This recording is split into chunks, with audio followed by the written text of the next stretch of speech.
নমস্কার। বৌদ্ধ ধর্ম বা ভগবান বুদ্ধের প্রচারিত ধর্ম হলো বৌদ্ধ ধর্ম। এই ধর্মের মূল কথা হলো তিনটি।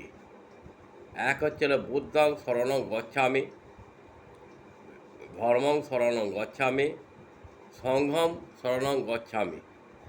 অর্থাৎ বুদ্ধং শরণং গচ্ছামি অর্থ হলো আমি বুদ্ধের শরণ নিলাম। বোধিলাভ জীবনের মুখ্য উদ্দেশ্য, বন্ধুত্বপূর্ণ সত্য, পবিত্রতা, চরম আধ্যাত্মিক জ্ঞান।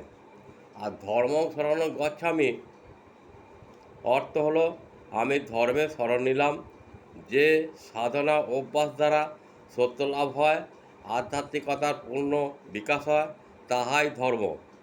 আর সঙ্গম শরণম গচ্ছামি অর্থ হলো আমি সঙ্গে শরণ নিলাম, যেখানে পূর্ণ জ্ঞান লাভের জন্য ধর্মের সাধনা সম্যকভাবে করা যায়, তাহাই ধর্ম।